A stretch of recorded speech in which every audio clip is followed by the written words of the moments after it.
बात है। प्राचीन इजिप्ट में अब्दुल्ला नाम का एक बहुत बड़ा कपड़ों का व्यापारी था। अब्दुल्ला बहुत ही अमीर था और साथ ही नेक और रहमदिल था। अब्दुल्ला के उस शहर में लगभग 5 दुकानें थी। इतना कुछ होते हुए भी अब्दुल्ला कभी कभी बड़ा उदास रहता था क्योंकि उसे कोई संतान नहीं थी। वो हमेशा साधु, मौलवी और महंतों की सेवा करता, गरीबों में कपड़े बांटता और दुआ करता कि उसे एक बेटा नसीब हो।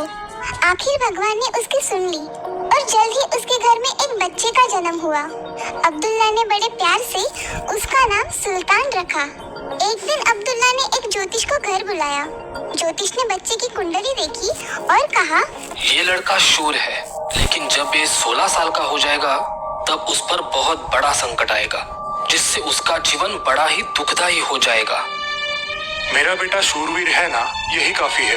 वो खुद ही उन संकटों से और आपदाओं से जूझ लेगा। कुछ सालों बाद सुल्तान 16 साल का हो गया।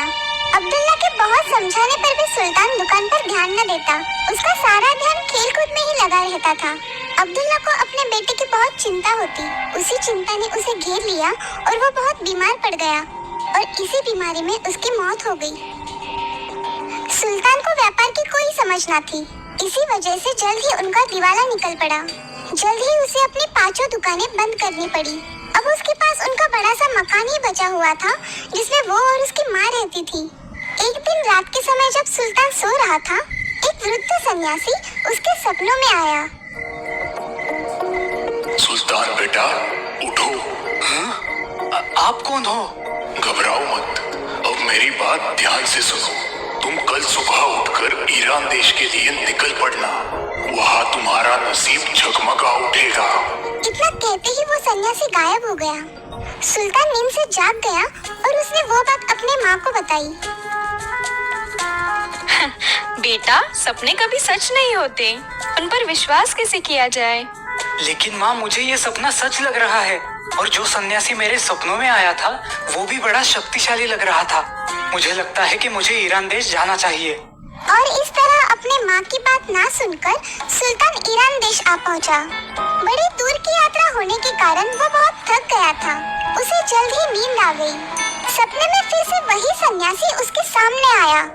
सुल्तान बेटा, ये तुम्हारी परीक्षा थी। मैं देखना चाहता था कि क्या तुम में साहस है कि तुम ये इतनी मुश्किल यात्रा कर पाओ। अब वापस अपने घर चले जाओ, वहीं पे तुम्हें। माँ की बात ना मानकर मैंने बड़ी गलती की है। मेरा नसीब है कि मैंने ये बात और किसी को नहीं बताई, वरना सभी मुझ पर हंस पड़ते कि मैंने एक सपने को ही सच मान लिया। सुल्तान अपने घर पहुंचा। उसने सारी बात अपने माँ को बताई। माँ ने उसे दिलासा देते हुए कहा, जो हुआ सो हुआ। अगर तुम्हारे नसीब में धन है तो वो तुम्हें यहीं पर मिलेगा। अब आगे सोचकर काम करना।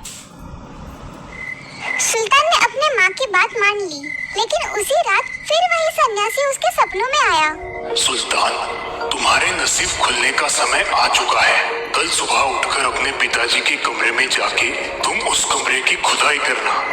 वहाँ तुम्हें अपार धन का लाभ होगा। नींद खुलते ही सुल्तान भागते हुए अपने माँ के पास पहुँचा। उसकी सारी बात सुनकर माँ हंस पड़ी। क्या तुम्हें अभी भी इन सपनों पे विश्वास है? ठीक है, अब तुम अपने मन की तसल्ली कर ही लो। ईरान जाने से तो ये अच्छा है कि तुम मेरे पास तो रहोगे।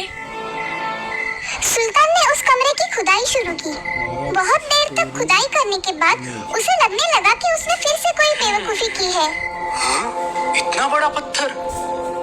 जैसे ही उसने वो पत्थर हटाया, उसे अंदर जाती हुई कुछ सीढ़ियाँ नजर आई। माँ, यहाँ पे तो एक सुरंग है। माँ को ये सब देख बड़ा आश्चर्य हुआ। जब वो दोनों उन सीढ़ियों से उतरकर नीचे उस कमरे में पहुँचे, इतना सारा सोना! वो कैसी रोशनी है? जब वे दोनों उस कमरे में पहुँचे, उन्हें वहाँ पे 8 बड़ी मूर्तियाँ नजर आई। इतनी सारी सोने की मूर्तियाँ, और इनमें तो हीरे जड़े हैं। माँ और सुल्तान दोनों को बड़ा आनंद हुआ, लेकिन तभी एक बात सुल्तान को नजर आई। माँ, यहाँ पे एक मूर्ति कम है। 8 मूर्तियाँ सोने की थाली पर खड़ी है, लेकिन जरा देखो, यहाँ पर एक थाली खाली है। उस थाली पर था। सुल्तान उसे पढ़ने लगा। बधाई हो बेटा, ये 8 मूर्तियाँ और ये धन तुम्हारा है। लेकिन इन 8 मूर्तियों से भी ज्यादा मूल्यवान और बेहद सुंदर मूर्ति अगर तुम्हें हासिल करनी है तो तुम्हें बगदाद जाना पड़ेगा, जहाँ पे मेरा एक पुराना दोस्त मुबारक तुम्हें वो मूर्ति खोज निकालने के लिए मदद करेगा। सिर्फ वही एक आदमी है जो तुम्हें मदद कर सकता है। माँ, मुझे वो 9वीं मूर्ति हासिल करनी है। आप मुझे बगदाद जाने की इजाजत दीजिए। मैं अब तुम्हें नहीं रोकूंगी सुल्तान, तुम पर अल्लाह की मर्जी है, वो तुम्हें कामयाबी दे। इस तरह जहाज से सफर कर सुल्तान अब बगदाद आ पहुंचा। मुबारक बगदाद का एक नामचीन व्यापारी था। उसकी मसालों की दुकान थी। जब सुल्तान ने मुबारक को सारी बात बताई, तब मुबारक ने सुल्तान को गले लगाते हुए कहा, मुझे यकीन था कि एक ना एक दिन तुम मेरे पास जरूर आओगे। तुम बड़े ही होनहार और काबिल बेटे हो। मैं तुम्हें वो 9वीं मूर्ति ढूंढने में जरूर मदद करूंगा। हम कल ही उस मूर्ति की खोज के लिए निकल पड़ेंगे। दूसरे दिन ऊंटों पे सामान लाद के वो दोनों निकल पड़े। शहर से थोड़ा दूर जाते ही उन्हें एक जंगल लगा। अब यहाँ से हमें पैदल जाना पड़ेगा। ऊंटों को वहीं छोड़ वे दोनों जंगल के अंदर घुस गए। जंगल बड़ा ही डरावना था। कुछ दूर जाने पर उन्हें एक गुफा लगी। हमें इस गुफा में से अंदर जाना पड़ेगा। तुम्हारे पास जो मशाल है उसको जलाओ। दोनों ने अपनी पोतड़ी में से मशाले निकालकर उन्हें जलाया और उस रोशनी के सहारे वे आगे बढ़ने लगे। उस गुफा के अंदर एक तालाब था। तालाब के किनारे पर एक छोटी सी नाव बंधी हुई थी। अपनी मशाल बुझाओ और जब तक इस नाव में से हम ये तालाब पार नहीं करते, अपने मुंह में से एक भी शब्द मत निकालना, क्योंकि इस तालाब में पिशाच रहते हैं। अगर तुमने आवाज की तो वो तुम्हें निगल लेंगे।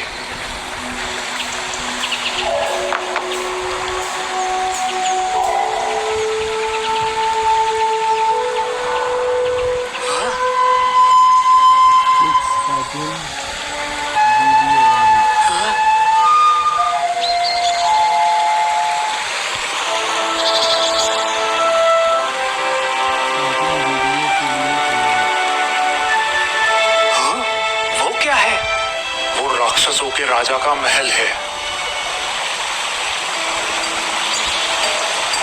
अब हमें आगे नहीं जाना चाहिए, नहीं तो ये राक्षस हमें मार डालेंगे। फिर मुबारक कुछ मंत्र पुटपुटाने लगा और एक बड़ा सा घेरा उसने जमीन पर खींचा। हम दोनों को इस घेरे में ही रहना है। अब मैं फिर से मंत्र पढ़ूंगा। जैसे ही इन राक्षसों का राजा हमारे सामने आएगा और तुम्हारी मांग पूछेगा, तुम उससे वो 9वीं मूर्ति मांग लेना। लेकिन याद रखना, गलती से भी इस घेरे के बाहर कदम ना रखना, वरना तुम जल के राख हो जाओगे। ऐसा कहकर वो फिर से मंत्र पढ़ने लगा।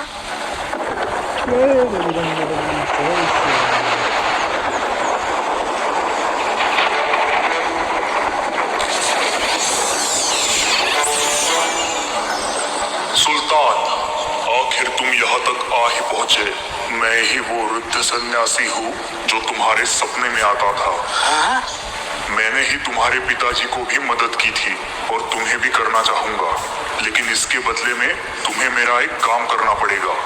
जी हाँ हुजूर, आप जो भी कहोगे मैं करूँगा, लेकिन वो 9वीं मूर्ति आप मुझे दिलवा दीजिए।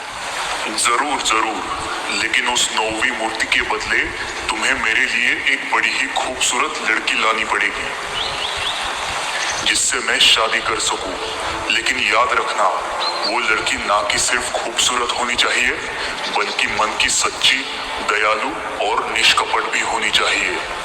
हुजूर, मैं ऐसी लड़की तो ढूंढ लूं जो खूबसूरत है, मगर उसके दूसरे गुण मैं कैसे जान पाऊंगा? मुझे ये कैसे समझ आएगा कि वो मन की सच्ची और निष्कपट है?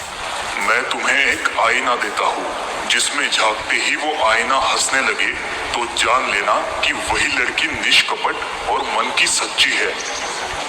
तुम उसे मेरे पास ले आना, उसमें गलती मत करना, वरना मैं तुम्हारा सारा धन छीन लूंगा। ऐसा कहकर एक बड़ा ही खूबसूरत सा आईना उसने सुल्तान को भेंट दे दिया। फिर मुबारक और सुल्तान नाव में से वापस आए। सुल्तान अब सोच में पड़ गया कि आखिर ऐसी लड़की उसे कहाँ मिलेगी।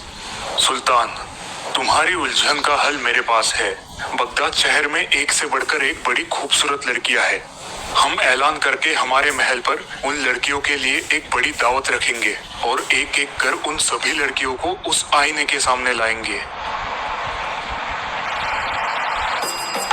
शहर में ऐलान किया गया।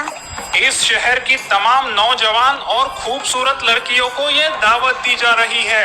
हुजूरे आला मुबारक जी के पास एक बड़ा सा जादुई आईना है जो इन लड़कियों में से एक सबसे खूबसूरत लड़की को चुनेगा और फिर उसे 10,000 सोने के मोहरे इनाम दिए जाएंगे। अब शहर में बड़ी हलचल मच गई। सभी लड़कियां सज धज कर दावत के लिए आ पहुंची, लेकिन जैसे ही वो आईने के सामने खड़ी होती, आईना जोर जोर से रोने लगता और लड़कियां शर्माकर और घबराकर वहां से भाग जाती। धीरे धीरे सभी लड़कियां महल में से मायूस होकर चली गई। ये आईना तो रोते ही जा रहा है। आईना हंस रहा है, ये कैसे हुआ? वो दोनों दौड़ते हुए उस कमरे में आ पहुँचे। उन्होंने देखा कि उस घर के नौकरानी की लड़की उस आईने के सामने खड़ी है और उसे देख वो आईना जोर जोर से हंस रहा है। मुझे माफ कीजिए हुजूर, इस आईने के सामने आने का मेरा इरादा न था, लेकिन मैं इस कमरे को साफ कर रही थी। मुझे लगा कि इस आईने को भी साफ किया जाए, और जैसे ही मैं इस आईने के सामने आई, ये जोर जोर से हंसने लगा। इसमें मेरी कोई गलती नहीं है, मुझे माफ कीजिए। तुम्हारा नाम क्या है? जुबैदा, मैं यहाँ की नौकरानी नफीसा की बेटी हूँ। सुल्तान, बेटा जिसे हम ढूंढ रहे थे वो तो हमारे पास ही थी। घबराओ मत बेटी, हम तुम्हें इनाम देंगे। जुबैदा की माँ को बुलाकर उसे सारी बात समझाई गई। जुबैदा उनके साथ चलने के लिए तैयार हुई, लेकिन जुबैदा को इस बात का पता न था कि वो उसे एक राक्षस को सौंपने वाले हैं। जुबैदा को साथ लेकर वो उस राक्षस की नगरी की तरफ जाने लगे, लेकिन सुल्तान को ये बात अब बिल्कुल ही पसंद नहीं आ रही थी कि वो एक लड़की को अपने स्वार्थ के लिए एक राक्षस को सौंप रहा है।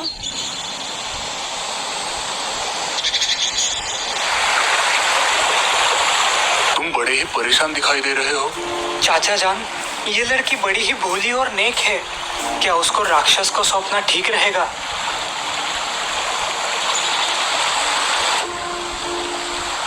वो हमारी गुलाम है, हम उसे जरूर बेच सकते हैं। लेकिन अपने स्वार्थ के लिए मैं इस लड़की की बलि क्यों दूं? क्योंकि तुमने यही वचन उस राक्षस को दिया है। अपना वचन निभाओ, वरना वो राक्षस तुम्हारा सर्वनाश कर देगा। सुल्तान को समझाया कि इसमें उनकी कोई गलती नहीं है और वो खुद उस राक्षस से शादी करने के लिए तैयार है।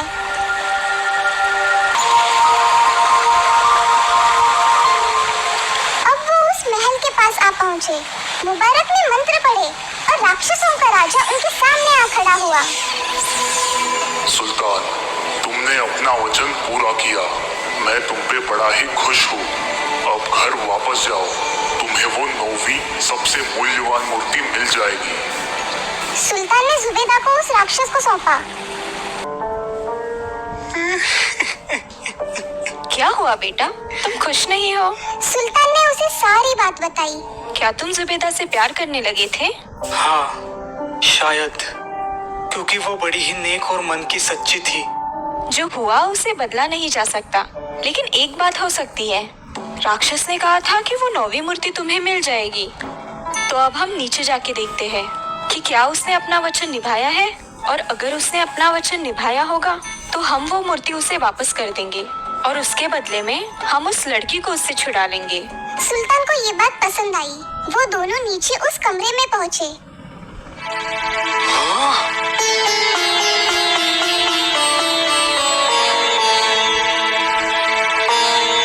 मालिक, वो 9वीं मूर्ति मैं ही हूँ जिसे उस राक्षस ने आपको भेंट स्वरूप दिया है। जुबैदा को वहाँ पाकर सुल्तान को बड़ा हर्ष हुआ। तभी वो राक्षस वहाँ पे प्रकट हुआ, लेकिन अब उसका रूप एक राक्षस की तरह विकराल और भयानक नहीं था। मैं यक्ष हूँ, स्वर्ग में रहता हूँ। ये तुम्हारी परीक्षा थी और तुम उसमें सफल हुए। यही वो 9वीं मूर्ति है जो किसी सोने, हीरो या मोतियों से भी ज्यादा मूल्यवान है। और मैं ये चाहता हूँ कि तुम इससे शादी करो और एक खुशहाल जिंदगी बिताओ।